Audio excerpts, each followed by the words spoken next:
आ रहा था कि बिल्डिंग टूटेगी टूटेगी ऐसा करके, तो हम लोग बहुत टेंशन में थे। तो अरे कौन छुपाया पब्लिक से? हमेशा से जनता को गुमराह किया है यहाँ के लोगों ने।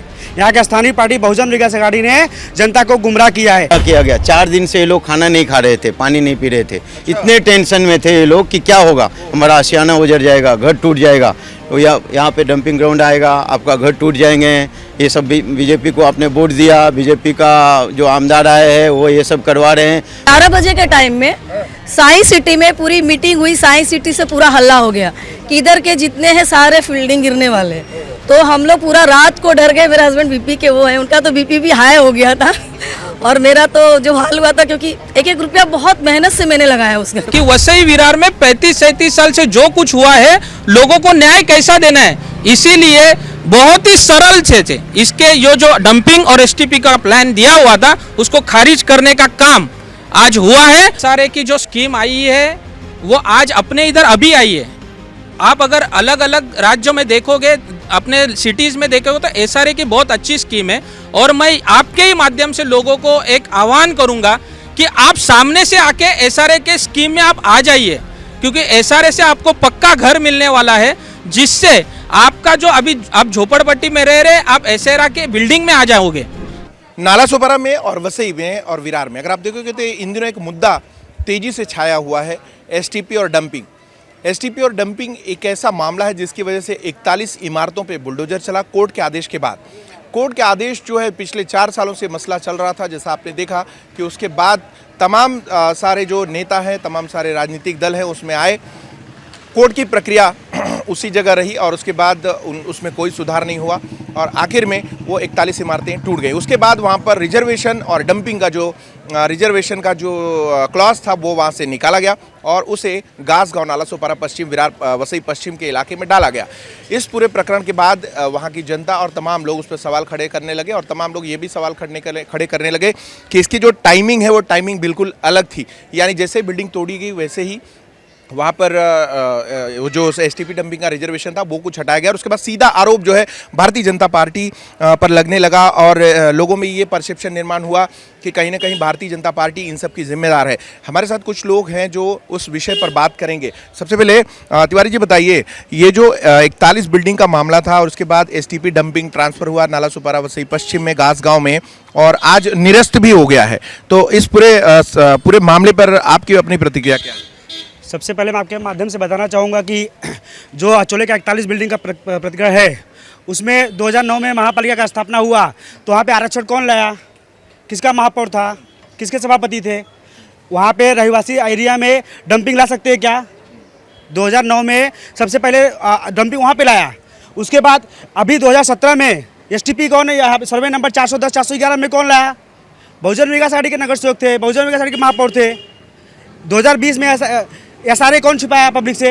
हमेशा से जनता को गुमराह किया है यहाँ के लोगों ने।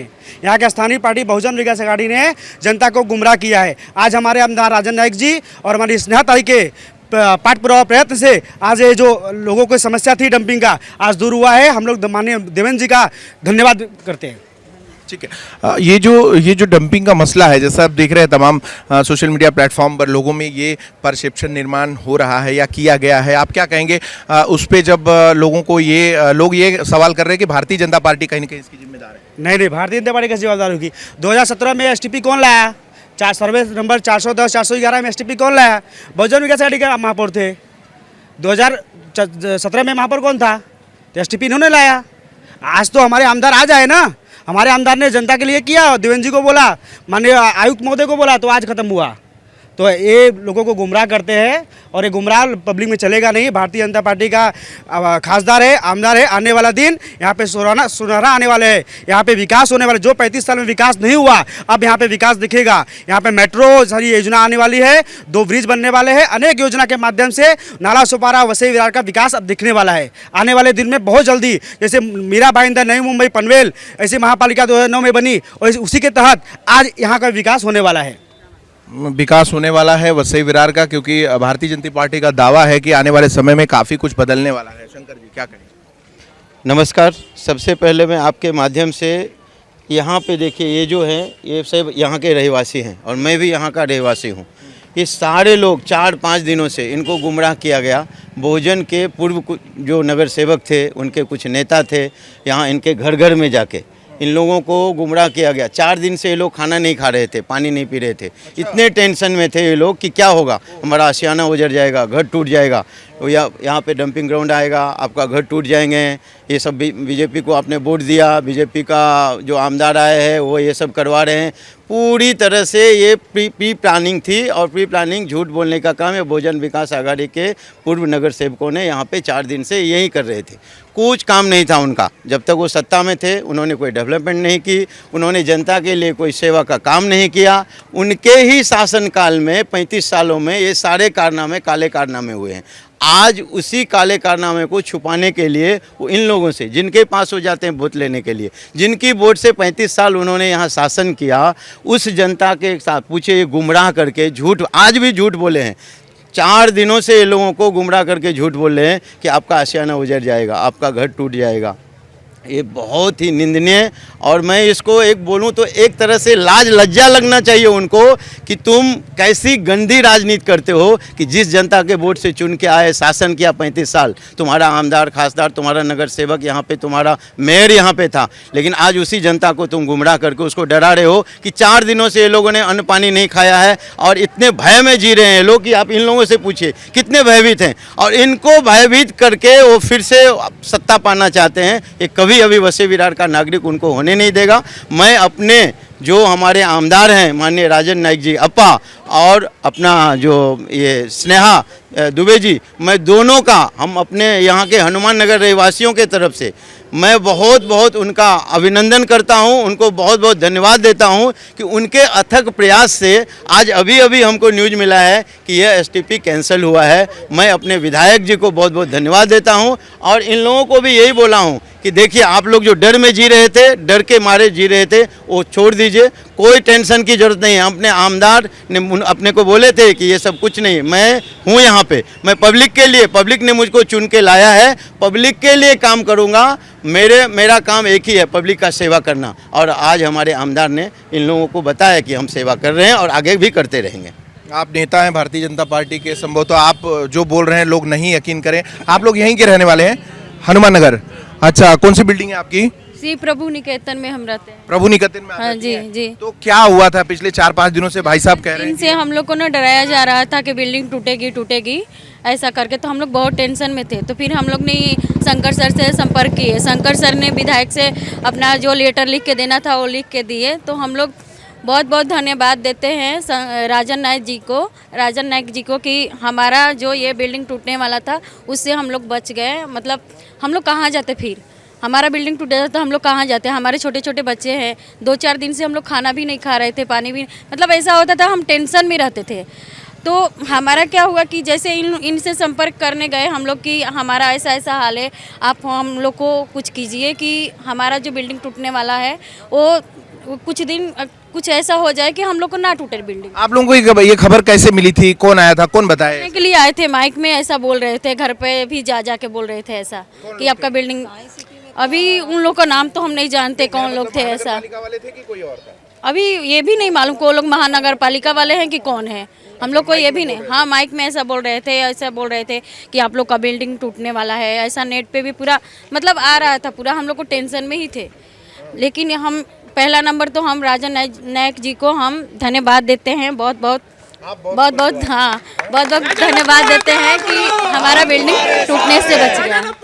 तो जो अविश्वास हुआ था उसमें विश्वास आपका? हाँ, विश्वास बढ़ा ना, क्योंकि मेरा ना इन साल का पहला वोट था। अच्छा। हाँ, पहला वोट था। अब मैंने इनसे बोला था कि मैं सोच समझ के दूंगी, जो मेरे को कुछ करेंगे। अभी देखिए, लाड़की बहन का योजना में जो है हम लोग बहुत खुश हैं, मतलब ऐसा नहीं, मेरा तो नहीं हुआ क्योंकि मेरा राशन कार्ड नहीं है मेरा तो नहीं हुआ, लेकिन जिसको हुआ उसके लिए तो हम खुश हैं ना। मेरा इन साल का पहला वोट था, इनसे हम बोले थे कि हम सोच समझ के देंगे सर राजन नायक जी को ही हम दिए, ये नारायणा में पड़ा था। सर हाँ, बहुत बहुत धन्यवाद नाइक सर जी को, थैंक यू सो मच। अच्छा ठीक है बहन जी, क्या नाम है आपका? मेरा नाम प्रभा शर्मा है। अच्छा, आप बताइए इसमें जो भाई साहब शंकर ने कुछ कहा है कि ऐसा यहाँ पे डराया गया और पिछले 4-5 दिनों से लोग काफी डर के साए में थे, और कौन था वो जो ऐसा अनाउंसमेंट कर रहा था? अभी तो अलॉटमेंट की बात चल रही थी। मैं आपको बताती हूँ, एक्चुअली में रात को 11 बजे के टाइम में साइंस सिटी में पूरी मीटिंग हुई, साइंस सिटी से पूरा हल्ला हो गया कि इधर के जितने हैं सारे फील्डिंग गिरने वाले। तो हम लोग पूरा रात को डर गए। मेरे हस्बैंड बीपी के वो हैं, उनका तो बीपी भी हाई हो गया था और मेरा तो जो हाल हुआ था, क्योंकि एक एक रुपया बहुत मेहनत से मैंने लगाया उस घर में। बहुत सुबह होते ही मैंने फिर सर को मैंने मैसेज दिया कि हम लोगों को ऐसा ऐसा मैसेज आ रहा है, इधर लोग रात को आके बोल रहे हैं कि सारे इधर के बिल्डिंग गिर जाएंगे, ये हो जाएंगे, हम लोग किधर जाएंगे फिर? क्योंकि ईस्ट में गिरा है वो देख के हम लोग पूरा डर गए हैं कि सही में हम लोग का भी गिरेगा क्या, डंपिंग में चला जाएगा तो हम कहाँ के रहेंगे, कहाँ जाएंगे? छोटे छोटे बच्चे हैं, पढ़ रहे लिख रहे। हम तो ये सोच के घर लिए कि चलो हम बच्चों को पढ़ा सके आगे करके, उनका भविष्य बना सके। यदि हमारा घर ही गिर जाएगा, रोड पे आएंगे तो बच्चों को कहाँ से बढ़ाएंगे और आगे कहाँ से बढ़ाएंगे हम, उनका भविष्य कब? हाँ, अभी कैंसिल हो गया। सर ने अभी मैसेज किया, व्हाट्सएप पे भेजा। मैं बहुत बहुत धन्यवाद करती हूँ राजन नायक जी का कि आज हम लोग बहुत खुश है, बहुत बहुत खुश है, उनकी हैप्पी है। यहाँ से डंपिंग ग्राउंड वाला जो ग्रहण था वो निकल गया। हाँ जी, निकल गया। बहुत बहुत थैंक यू शंकर झा जी का भी और राजन नायक जी का भी, जो दोनों जाने बहुत हेल्प किया हम लोग का। हम बहुत डरे हुए थे।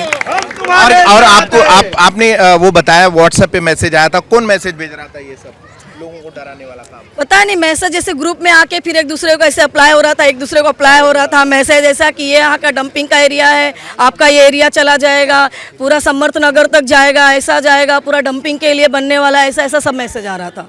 तो इनको मैंने सुबह, रात भर टेंशन हुई तो सुबह होते ही इनको मैंने कॉल किया शंकर झा को, बोला ऐसा ऐसा है, क्या सही बात है? इन्होंने बोला नहीं मैडम ऐसा नहीं, बट फिर भी मैं इंक्वायरी करता हूँ। फिर इन्होंने इंक्वायरी किया तो फिर बोले ठीक है हम बाकी आगे का प्रोसेस करते हैं। तो इन्होंने आगे का प्रोसेस किया सब। चलिए, बहुत धन्यवाद आपके भाव प्रकट करने के लिए। वसई विरार शहर में 5 लाख से ज़्यादा अवैध निर्माणों पे अवैध घर पट्टियाँ लगी हैं, उसमें रेसिडेंशियल भी है, और कॉमर्शियल भी है। तो इस एवरेज से देखेंगे तो ये जो अवैध निर्माण हुए हैं और अभी भी उस पर कंट्रोल नहीं है देखा जाए तो। आप तो एडवोकेट हैं, साथ में पार्टी पदाधिकारी भी हैं, आप इस पूरे प्रखंड में क्या कहेंगे? आप ये जो जनता आज डरी हुई है और कभी भी कहीं भी बुलडोज़र चल रहा है, ये सब की जिम्मेदारी किसकी है और कौन कंट्रोल करेगा? देखो, आप एक बात तो पहले समझ लीजिए, 35 साल के बाद वसई विरार में परिवर्तन हुआ है। अगर हर भारतीय जनता पक्ष के अगर आप कार्यालय में विजिट करेंगे तो आपको पता चलेगा हर विभाग से 50 कंप्लेंट आते हैं, जिसमें लोगों को कहीं पे ठगा गया है, कहीं पे घरपट्टी के नाम से पैसा लिया गया हुआ है, कहीं लोगों को घर देने के नाम पे पैसा लिया गया है और लोगों को फंसाया गया है। तो ये सब चीज़ के 35 साल से शुरुआत हुई थी। अभी लोग क्यों कंप्लेंट लेके आ रहे हैं? क्योंकि लोगों को पता है कि अभी परिवर्तन हुआ है और ये परिवर्तन जो अभी हुआ है वो करने के लिए यही जनता ने वोट दिया है और उनको कहीं ना कहीं न्याय मिलेगा, ये आशा से लोग आज भारतीय जनता पक्ष के पास आ रहे हैं। डंपिंग यहाँ से शिफ्ट हुआ, कैंसिल हुआ, मतलब शिफ्ट कहीं ना कहीं तो जाएगा, उस पर आपके क्या? देखो, मैंने कल ही इसके बारे में बोला हुआ था कि हमारे आमदार है, हमारे खासदार है और हमारा स्टेट का जो गवर्नमेंट है वो बहुत संवेदनशील है, लोगों के प्रति बहुत अच्छा काम कर रहा है। अगर आपको देखा जाएगा तो 2-4 दिनों से लोगों को गुमराह कर रहे थे, ठीक है, विरोध कर रहे हैं, वो उनका काम है, लेकिन आप पर्टिकुलर एक चीज़ को टारगेट करके विरोध कर रहे हैं। 20 तारीख का कोई पत्र बताते हैं कि आमदार साहब को 20 तारीख को ही पता था कि ये होने वाला है। अरे आप ये चीज़ बताओ, आमदार साहब को 20 तारीख को पता है नहीं है ये अलग चीज़ है, लेकिन अगर आप ये प्रेस नोट देखेंगे ना, ये प्रेस नोट में हमारे आमदार राजन नाइक जी, स्नेहा ताई, इनके लेटर का जिक्र किया हुआ है। तो आप इतना तो समझ लीजिए कि भारतीय जनता पक्ष, हमारे राज्य के मुख्यमंत्री देवेंद्र जी, इनको पता है कि वसई विरार में 35-37 साल से जो कुछ हुआ है लोगों को न्याय कैसा देना है। इसीलिए बहुत ही सरल से इसके जो डंपिंग और एसटीपी का प्लान दिया हुआ था उसको खारिज करने का काम आज हुआ है और जिसका पूरा श्रेय भारतीय जनता पार्टी, राजन नाइक जी और स्नेहा ताई को जाता है। अब आगे ये आता है कि जो झोपड़पट्टियां बनी, 5 लाख घरपट्टी लगी है इलीगल कंस्ट्रक्शन की, तो बड़े पैमाने पे लगभग 10-25 लाख जनसंख्या उसमें रहती है और उसमें व्यवसाय करती है। तो आगे एसआरए की जो स्कीम आई उसके बारे में आपका क्या? देखो एसआरए की जो स्कीम आई है वो आज अपने इधर अभी आई है। आप अगर अलग अलग राज्यों में देखोगे, अपने सिटीज़ में देखोगे तो एसआरए की बहुत अच्छी स्कीम है। और मैं आपके ही माध्यम से लोगों को एक आह्वान करूंगा कि आप सामने से आके एसआरए के स्कीम में आप आ जाइए, क्योंकि एसआरए से आपको पक्का घर मिलने वाला है, जिससे आपका जो अभी आप झोपड़पट्टी में रह रहे आप एसआरए के बिल्डिंग में आ जाओगे। तो इसके लिए हमारे आमदार है, वो आपके लिए है, आपकी सहायता के लिए है। महानगर पालिका उसके लिए इनिशिएटिव ले रहा है। तो ये जो सब स्कीम आ रही है ये बहुत आने वाले समय भी आने वाले है, और आने वाले समय में वसई विरार में 21वें शतक में जो विकास होना चाहिए वो आपको देखने मिले। यानी अच्छे दिन आने वाले हैं। अच्छे दिन आने में शुरुआत हो चुकी है। 35 साल से लोग रुके हुए थे, और आज 35 साल के बाद हमें ये जो आपके लोगों के चेहरे पे जो खुशी दिख रही है ना, वो भारतीय जनता पार्टी के काम करने के तरीके के वजह से। अच्छा सर, आपका नाम क्या है? योगेश चौधरी। योगेश भाई, एसआरए 2020 में वसई विरार में आई थी, आपको कब मालूम पड़ा? एसआरए 2020ला आपल्या इकडे आलेली आहे। हे स्नेहा दुबे आपले जे आमदार आहेत, राजन नाईक साहेब जे आमदार आहेत, यांनी जो पाठपुरावा केला, या अगोदरचे जे सत्ताधारी होते बहुजन विकास आघाडी, यांनी 4 वर्षामध्ये कधीही कोणाला माहिती पडू दिलं नाही, त्याचे लपंडाव खेळत होते। जेव्हा स्नेहा दुबे मॅडमनी याचे पाठपुरावा केला तेव्हा त्यांनी लोकांच्या समोर निदर्शनास आणून दिलं की एसआरए 2020ला आपल्याकडे आलेला आहे, पण त्याचा फायदा जनतेपर्यंत होऊ दिला नाही। याचा पूर्ण श्रेय त्या लोकांनी घेण्याचा प्रयत्न केला। पण यावेळी आता जे डम्पिंग ग्राउंडचा विषय या लोकांनी, जे बहुजन विकास आघाडीचे नगरसेवक त्यांचे जे चिल्ले पिल्ले आहेत, त्यांनी प्रत्येक घराघरामध्ये जाऊन जे लोकांचं त्यांचा ब्रेन वॉश केलेला आहे की तुमच्या बिल्डिंगा तुटणार आहेत, डम्पिंग ग्राउंड इथे येणार आहे। सगळ्यात प्रथम मी सांगू इच्छितो की जे डम्पिंग ग्राउंड इथे येणार आहे ते 2017मध्ये तुमच्या महासभेमध्ये तुमची सत्ता होती, तुमचा महापौर होता, तुमचे 109 नगरसेवक होते, अनुमोदक तुमचे राजू ढगे साहेब होते, त्यांच्या पत्रानुसार तुम्ही सगळं केलेलं आहे। मग तुम्ही आज आमदार राजन नाईक साहेब यांच्यावर कसं काय खापर फोडू शकतात? पापं तुम्ही केलेली आहेत आणि खापर तुम्ही आज राजन नाईक साहेबांवर फोडतायत। हे तुम्हाला माहिती होतं की इकडे 410 411 मध्ये हे जो एसटीपी झोन आहे, मलनिस्तारण झोन आहे, डम्पिंग ग्राउंडचा झोन आहे, मग या जागेवर तुम्ही इकडे अनधिकृत इमारती का बांधल्या? आणि इमारती बांधल्यानंतर तुम्ही जे प्रश्न विचारला याच्या अगोदर सतीश बोंडे साहेबांना की इकडे जे घरपट्टी लागलेल्या आहेत, घरपट्टी लावण्यासाठी सुद्धा यांनी महासभेमध्ये यांचा हुकुमशाही होती, महानगरपालिकेमध्ये यांच्याकडे विरोधक नव्हते, यांच्या हुकुमशाहीने यांनी पूर्ण लोड बेरिंगला घरपट्टी लावून घेतली, पाणी लावून घेतलेलं आहे। त्याच्यावर आमचा विरोध नाही आहे। प्रत्येक नागरिकांना पाणी भेटलं पाहिजे, घरपट्टी लागली पाहिजे, प्रत्येक इमारती अधिकृत झाली पाहिजे। पण आज जे तुम्ही आवाज उचलतायत तो चुकीचा आहे, हे आम्ही सहन करणार नाही। आज आमचे राजन नाईक साहेब जे आमदार झालेले आहेत, त्या 4 महिन्यापूर्वी आमदार झालेले आहेत, पण 4 महिन्यामध्ये त्यांनी जो पाठपुरावा केलेला आहे, आज आमचे सरकार, राज्य सरकार आमचं आहे, केंद्र सरकार आमचं आहे, जेवढा विकास जो आम्ही आता करतो आहे तो पूर्ण राज्य सरकारच्या आशेने करतो आहे। जेवढे गटारं, जेवढे नाले, जे काही आज कामांची सुरुवात होणार आहेत ते सुद्धा राजन नाईक साहेबांच्या आशीर्वादाने होणार आहेत। याच्या अगोदर काही जी कामं झालेली आहेत यांचा हे लोक श्रेय घेतात की हे आम्ही केलं। मग जे तुम्ही बोलतात बाकीच्या कामांचं आम्ही केलं, मग या डम्पिंग ग्राउंडचा, या एसटीपीचा तुम्ही का श्रेय घेत नाही आहेत की आम्ही केलं? याचा पापाचा वाटेकरी आम्ही आहोत, आमचा नेता आहे। आम्हाला काल एका लच्चा लुपाचा जो नगरसेवक आहे त्याच्याकडून असं ऐकायला भेटलं की तुमचे राजन नाईक साहेब मोदींकडे जाऊन बसतात का? मोदींकडे जाऊन बसून याचा डम्पिंग ग्राउंडचा विषय म्हणजे काढणार आहेत का? आमचे राजन नाईक साहेब, आमचे स्नेहा दुबे मॅडम यांनी आज अधिवेशनामध्ये गेल्यानंतर फडणवीस साहेबांची त्यांच्या निवासस्थानी भेट घेतली। त्यांच्यानंतर आयुक्त साहेब अनिल कुमार साहेब जे आहेत त्यांना विचारणा केली, त्याच्यावर पूर्ण अभ्यास घेतल्यानंतर आज महानगरपालिकेतर्फे प्रेस नोट काढण्यात आलेली आहे। त्याच्यामध्ये राजन नाईक साहेब, दुबे मॅडम यांचा त्यांनी नावाचा उल्लेख केलेला आहे की यांच्या पत्रामुळे जिथे तुमचं डम्पिंग ग्राउंड अगोदर आरक्षित होतं तिथेच राहू द्यावे, इकडच्या नागरिकांना कोणताही त्रास होऊ नये। कारण इकडची माझी मायबाप जनता हे आमची अगोदरपासून स्थानिक इकडचे नागरिक आहेत। घासगाव आज आमचा हरित वसई आहे, हरित वसई वाचवण्यासाठी खूप आंदोलनं झालेली आहेत, त्यांच्यावर कधीही अन्याय नाही झाला पाहिजे हेच राजन नाईक साहेबांचा अगोदरपासून विचार होते आणि तेही याच्यापुढे राहतील। हे जे आरक्षण आज रद्द झालेलं आहे त्याचा पूर्ण दुबे मॅडम आणि राजन नाईक साहेब यांचे मी खूप खूप मनापासून आभार मानतो। धन्यवाद। तो आप देख रहे हैं कि यहाँ पर लोगों के अपने मन के जो उद्गार हैं ये इस एसटीपी और डंपिंग के कैंसिलेशन के बाद वो शब्दों में बयान नहीं कर सकते, क्योंकि कुछ दिन पहले ही 41 इमारतों का जो डेमोलिशन हुआ था वो काफ़ी दुखद था, और वो परिवार जो है आज भी विस्थापित हुए हैं और वो आज भी रिहैबिलिटेशन में न्याय की जो है राह देख रहे हैं। खैर फिलहाल उनके साथ क्या हो रहा है हम आगे चर्चा करेंगे। कुछ बातें हैं, सारे का जो प्लान था और ये जो अचोले पे 41 बिल्डिंग का जो मामला था, अभी एसटीपी यहाँ पे कैंसिल हो गया है, तो इस पूरे मामले पर आप लोग क्या कहना चाहेंगे? पहली तो बात मैं ये बताना चाहता हूँ आपके माध्यम से सर, जो इधर बिल्डिंग बनाई है उनका रोल इधर के नगर सेवक के अलावा किसका नहीं था। सत्ता में इन लोग 35 साल से सिर्फ लोगों को गुमराह करना, लोगों का फंसवनुक करना, पानी का कनेक्शन, घर पट्टी, वो कार्यकाल में कौन था नगर सेवक, किसने स्टैम्प दिया, पहले तो उन पे गुना दाखिल करो। मैं तो बोलता हूँ जो वो टाइम पे जो नगर सेवक थे इधर, जिसने बिल्डिंग बनाया सब किया, उन पे पहले गुना दाखिल करो।